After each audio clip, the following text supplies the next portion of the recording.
In the tumultuous years after the fall of the Soviet Union, two men emerged who are still fighting to determine the future of Russia. Mikhail Khodorkovsky, a young entrepreneur with a knack for finding opportunity in the chaos of the post-Soviet business world, rose to become Russia's richest man, amassing a vast oil empire. Vladimir Putin, the steely former KGB agent, ascended to the presidency with a promise to restore order and stability.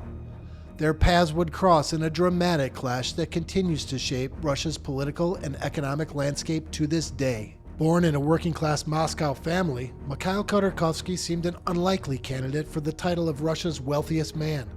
But in the wild 90s, as the Soviet economy crumbled and the state assets were sold off at fire sale prices, Khodorkovsky saw opportunity. With a combination of grit, intelligence, and aggression, he built his company Yukos into a global energy powerhouse, controlling vast swaths of Russia's oil reserves. As his wealth and influence grew, so did Khodorkovsky's political ambitions.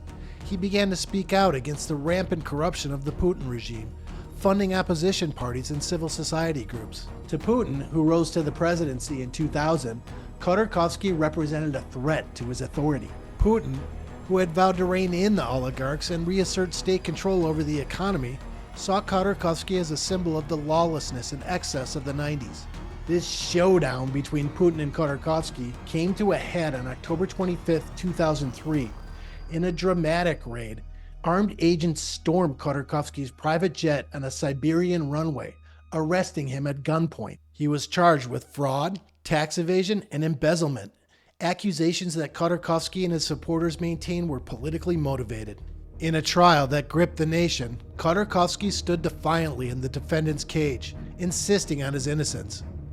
"I am not guilty of a single one of the charges brought against me," he declared in his filed statement to the court. But the verdict was predetermined. In 2005, Khodorkovsky was sentenced to 9 years in the Siberian penal colony. As Khodorkovsky languished behind bars, his once mighty company, Yukos, was dismantled and sold off, its assets snatched up by state-owned firms in what many saw as a brazen power grab by the Kremlin. Putin, for his part, insisted that the prosecution was justified.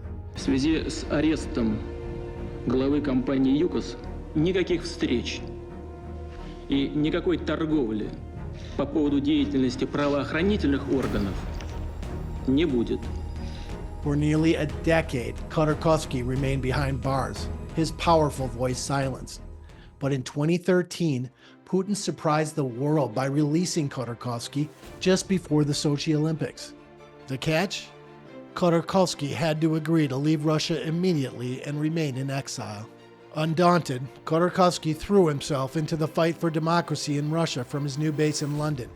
He poured his remaining fortune into the Open Russia Foundation, funding independent media outlets, civil society groups, and opposition candidates.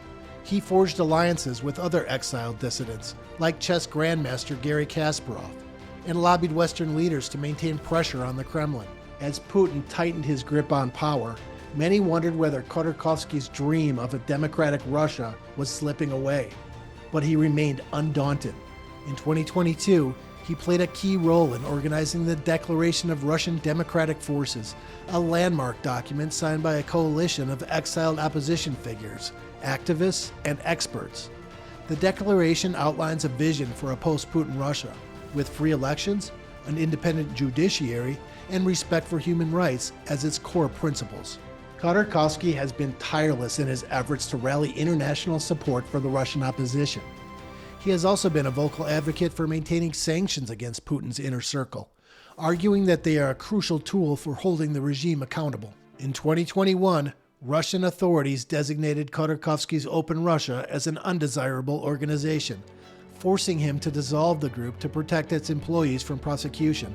As Putin's grip on power shows signs of weakening, some have begun to speculate about potential successors. Khodorkovsky's name has been floated as a possible candidate. Khodorkovsky's decades-long battle with Putin, his unwavering commitment to democratic values, and his skill at coalition building have made him a revered figure in the Russian opposition.